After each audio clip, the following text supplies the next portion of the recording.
So in the memory unit, we're going to talk about everything that makes up your memory.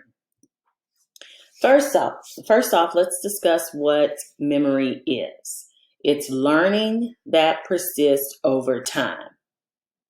How is information coded and stored and retrieved from your brain when you have a memory?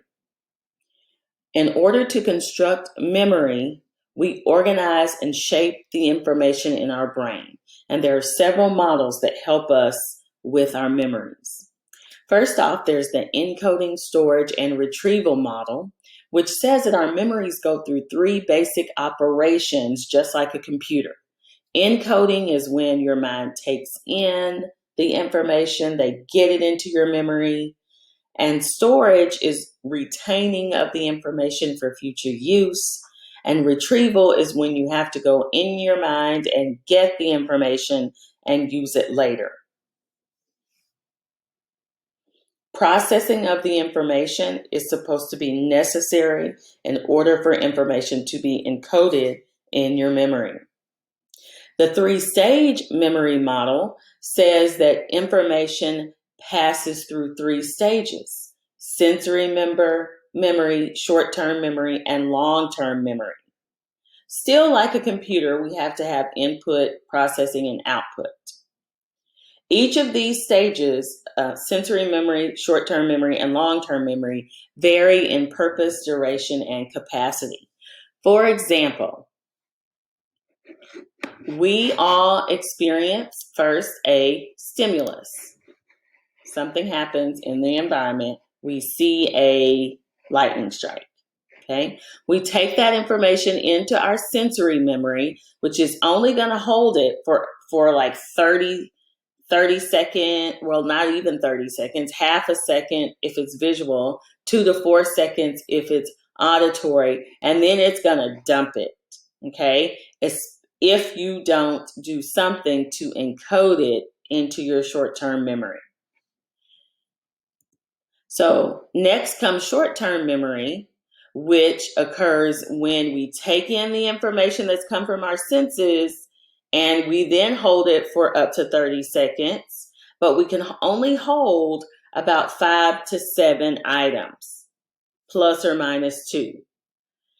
Again, if that information isn't encoded into long-term memory, we're going to lose it. Long-term memory is that permanent, limitless capacity we have to remember something after we have received it. But you're going to remember things more in your long-term memory if you've rehearsed it, if you repeated over it, and if you talked about it for multiple times.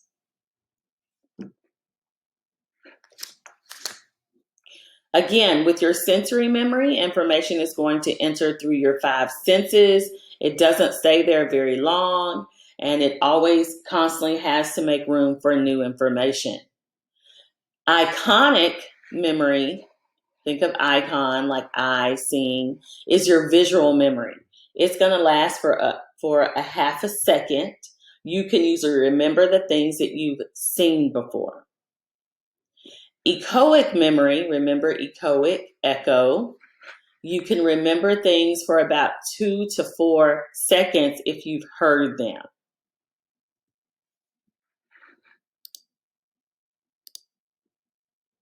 Short-term memory is your active processing and temporary storage of information. It has a very limited capacity. It can only hold up to 5 to 9 items, plus or minus 2. And it has a very short duration, up to 30 seconds, unless you engage in elaborative rehearsal and you try to take that information into your long-term memory. We have phone numbers because, they are about 7 to 9 digits, depending on if you're paying attention to the area code or not. And we can usually chunk that information in together to remember those phone numbers. And there's a reason we don't have phone letters, even though letters are on a telephone, because what is your brain going to automatically do? With letters, it tries to make sense of information. With numbers, it can actually chunk those numbers together. Once again, here's a chart that shows how the three memory stage model works from sensory, short-term, and long-term. Just another figure. And then, of course, long-term memory is much more developed. It has your explicit, or what's known as your declarative memory, along with your implicit, which is known as your non-declarative memory. Explicit memory is things that you have to remember. I'm sorry, I accidentally went backwards. A little bit sensitive here. Is memory with conscious recall. So that's your memory of things that you have to think about. That can include your semantic memory, which is your memory of facts and general information. You can remember, if you think about it, that, bananas, when they're ripe or yellow, spiders have 8 legs. You might have to actually think about those things. Episodic memory is your memory of personal experiences, like your high school graduation, the birth of your first child. Anything that was emotionally significant to you is going to be an episode that took place in your life. Those are all part of your explicit or declarative memories. Your implicit or non-declarative memories are memories that you have that you don't have to think about. They're kind of automatic, like different procedures, brushing your teeth, riding a bike, driving a car. Those are procedures, things you engage in that you don't think about before you start to do them. Classically conditioned things. If you're afraid of spiders, you don't have to think about if you're afraid of a spider. If you see a spider, you're going to naturally respond. Prejudice and other attitudes can also be classically conditioned things that you automatically respond to. And then priming. Priming has to do with any type of exposure you've had that can increase your response to something in the future. Like if you've read a scary book, you might just naturally have heightened fears after reading that novel. You've been primed. Again, with your long-term memory, the capacity is limitless. The duration is permanent. Once you've really taken something into your long-term memory, you're going to remember it forever, unless, of course, you have any brain damage or something like that. This gives you a little more of a breakdown of the explicit and implicit memories, but we've already talked about that. There's just some more information about those. Now, let's talk about some ways that people can improve their long-term memory. Your long-term memory can be improved by organizing it, setting things into categories or subsets, engaging in rehearsal, which is like repetitive, going over note cards, deep processing, trying to figure out how you can connect things to your real life experiences, to come to a deeper understanding, and looking for retrieval. So using cues and things like that to recall the information. You can also engage in encoding. Use the information in the same way you first learned it. Mood congruence memory happens if we're in the same mood when we recall information.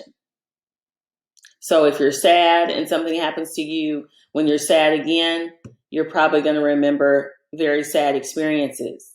That's why when people are sad or depressed, it's hard to get them to think about something that's positive or happy because their mood is not congruent to what you're asking them to do. They're only going to be able to focus on the sad. They have a hard time thinking of something that's happy. State-dependent retrieval, it says that your memories will be more likely jogged if you are in the same state of mind. Like if you were, if it was early in the morning and you'd had your cup of coffee, you're probably going to remember something else when it's early in the morning and you've had a cup of coffee because you're in the same state of mind. A mnemonic is a strategy that's used to also process and memorize information. So coming up with something like Roy G. Biv or, PEMDAS, for remembering math facts. Now, just like we can also remember things, we also have the capacity to forget things. So, forgetting is the inability to remember information that was previously available to you. So, Ebenhaw did some research on forgetting and says that people tend to forget things after they've learned something new. Forgetting can taper off, and relearning will usually take less time if it's already been in your head. But here's what Ebenhaus's forgetting curve tells us. It says that after a person is first learning something, they're going to remember it 100%, but then within an hour, their remembrance of it can drop nearly 60%. A whole day later, it's down to 35%. 1 week later, only 21%. This is the whole reason why students shouldn't cram and try to study for a test the day before, because if you have a test the next day, you may only remember 30% of the information. That's not enough to get a good grade. So here are some theories about why people forget. And we're going to talk about all 5 of these. The decay theory says that you will use the information or you'll lose it, like your memory will decay. Memory is stored in various neurons, and they can deteriorate if they aren't used. So that old saying, if you don't use it, you'll lose it, is true according to decay theory in your memories. Interference theory says that anytime you have competing memories, you can forget information. There's retroactive interference and proactive interference. Retroactive interference says that new information you learn can make you forget old information. Proactive interference says that old information can interfere with your ability to learn new information. For example, if you knew the names of these fish, and then you were expected to learn the names of some college students, according to retroactive interference, the new information is going to interfere with the old information. So you won't be able to remember the names of these fish anymore.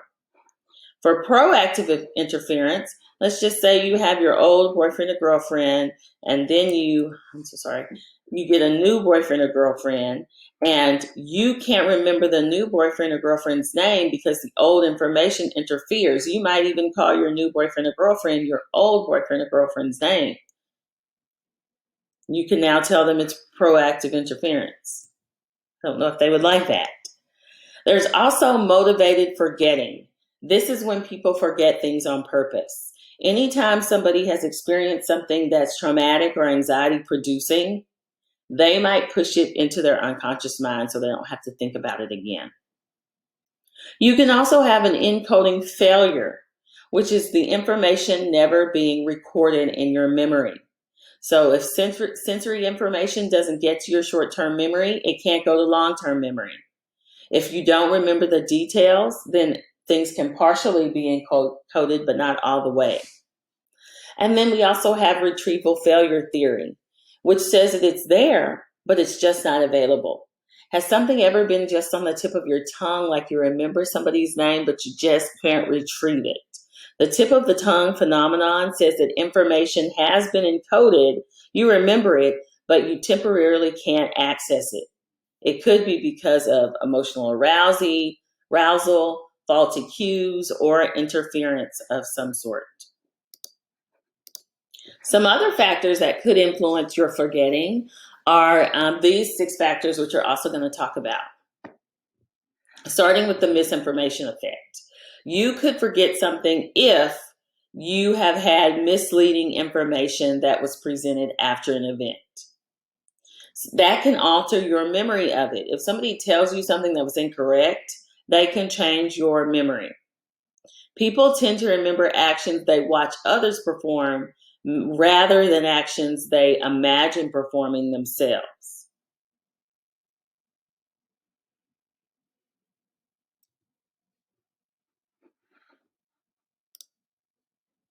The serial position effect tells us that the order that information is presented to us will impact our memory.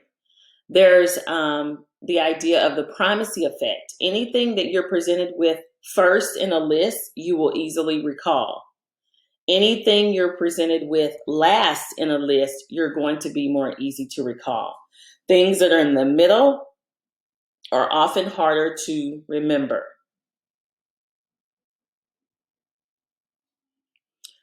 Here's an example of the serial position effect, which shows us that people have a tendency to remember things presented to them more at the beginning or end of a list rather than in the middle.